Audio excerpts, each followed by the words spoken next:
Selamat datang di Bumi Alit.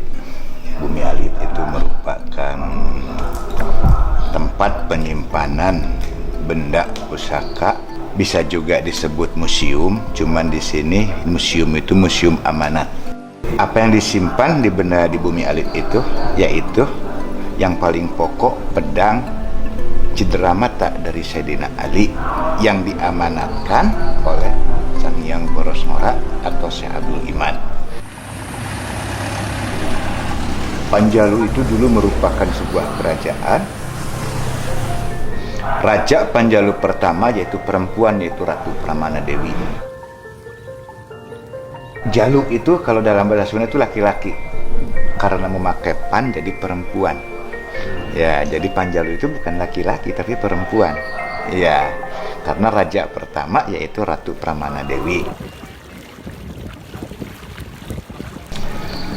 Setelah menghadap ayahanda, yang diperintahkan oleh ayahandanya pertama adalah bendung yang namanya Legok Jambu. Setelah dibendung, campurkan itu air. Maka dibendunglah Legok Jambu. Setelah dibendung, ada airnya, dicampurkan air Jam-Jam itu yang dari Mekah itu. Nah, yang sekarang jadilah situ Panjalu itu.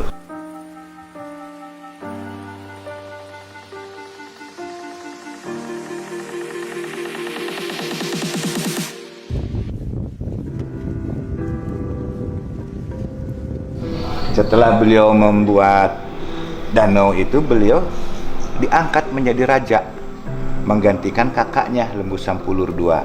Lembus Sampulur II sama ayahandanya disuruh memegang kawasan Gunung Tampoma Sumedang. Nah, setelah beliau menjadi raja, memindahkan kerajaan dari Karangluhur ke tengah danau. Tapi beliau tidak lama menjadi raja. Diserahkan kepada putranya. Pertama kepada putra yang tertua yaitu Haryang Kuning yang makamnya di sebelah selatan sini. Yang kedua Haryang Kancana yang tengah danau. Itu anaknya. Setelah beliau menyerahkan kerajaan kepada anaknya, beliaunya kemana? Beliau banyak syiar. Dari suatu tempat ke tempat lain sampai seluruh Indonesia. Hanya di mana beliau syiar agama, nama dan julukannya pun berbeda. Pertama beliau ke daerah Garut. Jadi Garut itu Sunan Rahmat Suci atau Kian Santang namanya beliau. Terus ke Jampang Kulon di Surade yaitu Syekh Jampang Manggung. Di Jampang Tengahnya Syekh Aulia Susuhunan. Di Bantennya Syekh Pamarayan. Di Padang di Sumatera Alifin. Di Sumatera Selatannya Prabu Muli, malah Prabu Muli jadi nama. Ya. Di Karawang Syekh Kuro. Di Cirebon Mbah Kusangkan. Ke Kalimantan di Kutai Kartanegara, Prabu Cakraningrat. Setelah beliau sebelum wafat kembali ke Panjalu dan beramanat kepada anak cucunya. Siapa saja besok lusa mujarah ke tempat saya tidak perlu mencari makam. Tapi cukup cari cirinya ini pedang. Makanya setelah beliau wafat dibuatlah satu tempat untuk menjalankan amanat beliau, menyimpan itu pedang untuk jaroh ke beliau. Makamnya di mana? Wallahu alam. Tapi insya Allah sih ada di seputaran Panjalu. Nah, Prabu Sang Hyang Boros Ngora mempunyai penasehat. Satu Panghulu Gusti, kedua Karimil Patah, ketiga Jagabaya, keempat Guru Aji Kampuh Jaya. Guru Aji Kampuh Jaya sebagai penasehat merangkap dengan gurunya anaknya itu Haryang Kuning dengan Haryang Kancana.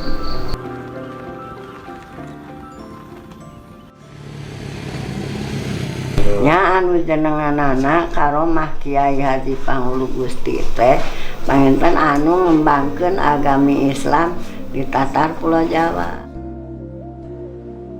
Anjeunna milari ilmu agami Islamnya angkat ke Mekah. Parantos di Mekah mun lami puluhan tahun gitu. Tos di Mekah panginten dijenengankeun saatosna dipaparinan cai jam-jam Sayyidina Ali tok ibala cai jam di ditu itu jam sakumaha kepentingan umum umat panyawat lahir sang batin dilebetkeun kana karanjang Sayyidina Ali teh si cai jam-jam teh jam-jam ya kumargi panginten surti Sayyidina Ali gitu Jadi kacai eta titiasa motor Masya Allah. dijenengankeun dewe Syekh Dul Iman Syekh Dul tujuh di Iman. Mekah teh ngumun akhirna angkat mulih mendarat di Aceh ngejenengankeun Syekh Malikul Saleh. Oh, Eta cai teh janten jam-jam teh mau burulang gorolong kadi suka dieu. jika dina daun talus gitunya. Sumohon. Nah, lami-lami nama panginten terakhir nama dugi ka dieu. Anu sejak nyimpen sai di dieu tetiasa kan tenang di Banten tetiasa. Nya akhir nama dugi di dieu panginten. Ieu ge Ciomas reatan janten Ciomas panginten. Kan angkat anjeunna ka Palihebal. Tos didinya mendaki di lokasi panginten didinya ngajenengankeun Kiai Jagaraksa. Nah, Kiai Haji Panghulu Gusti. Nah, terus lungsur nyari lokasi, terus eta cai disimpan, dikecelakeun didinya. Pantos dikecelakeun didinya, anjeunna ngajenengankeun eta cai teh, cai geger emas anu kanggo nyipuh jasmani, nyipuh rohani, nyipuh sagala rupi ilmu penemu, ngahilangkeun sagala rupi panyawat lahir sareng batin.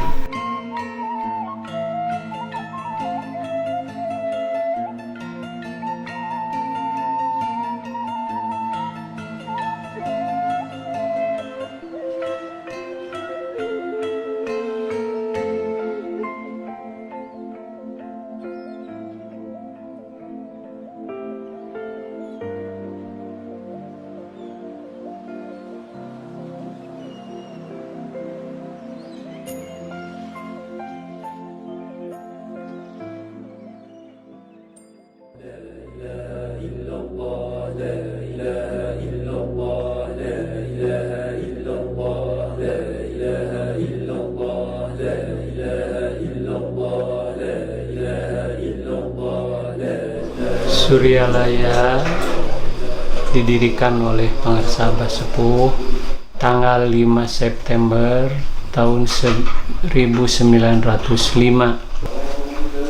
masih dalam keadaan zaman penjajahan Belanda, sehingga ikhwan-ikhwan yang mau masuk ke Suryalaya waktu itu sulit karena di Warudoyong dijaga oleh pemerintahan Belanda. Kalau mau masuk ke Suryalaya katanya harus jalan belakang sambil mikul kayu bakar atau rumput, seolah-olah penduduk asli di Warudoyong atau di sekitar Suryalaya yang mereka datang nggak seperti tamu gitu. Jadi sembunyi-sembunyi lintas Citanduy baru masuk ke Suryalaya. Masya Allah perjuangan. Itu ya cerita orang tua mereka. Kalau pergi ke Suryalaya itu tengah malam habis maghrib dari Panawangan datang ke sini, subuh ke Suryalaya itu. Masya Allah. Jadi selama 12 jam jalan kaki, yaitu lewat gempalan itu, jalannya lewat Sadewata, jalan kaki.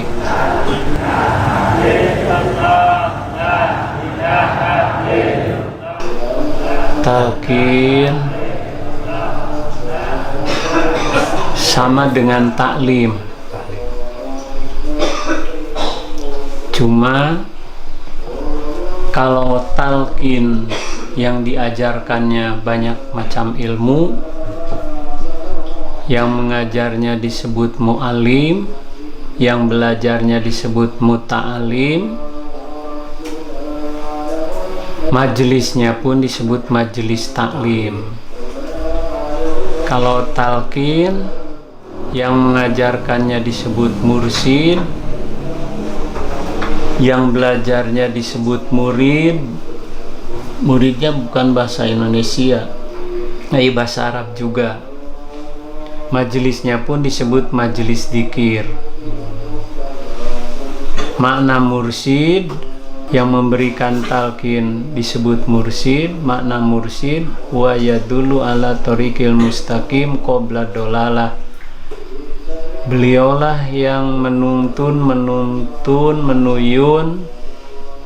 menunjukkan kepada jalan yang lurus sebelum tersesat.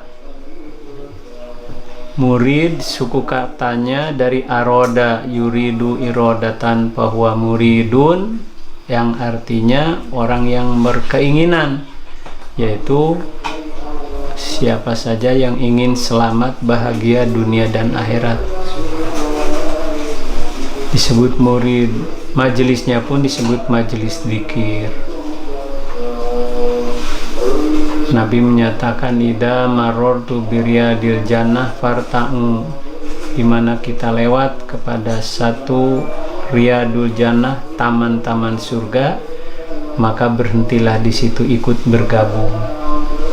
Sahabat bertanya, wa ma riyadul jannah ya Rasulullah, apa yang dimaksud dengan taman-taman surga?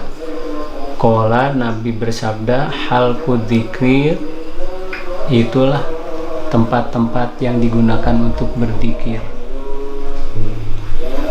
Jadi talqin yang diajarkannya khusus zikir. Kalau talim bermacam ilmu disampaikan berdasarkan hadis Nabi, lakinu mautakum la ilaha illallah, artinya ajarkan, talqinkan itu mautakum kepada orang yang akan mati, la ilaha illallah.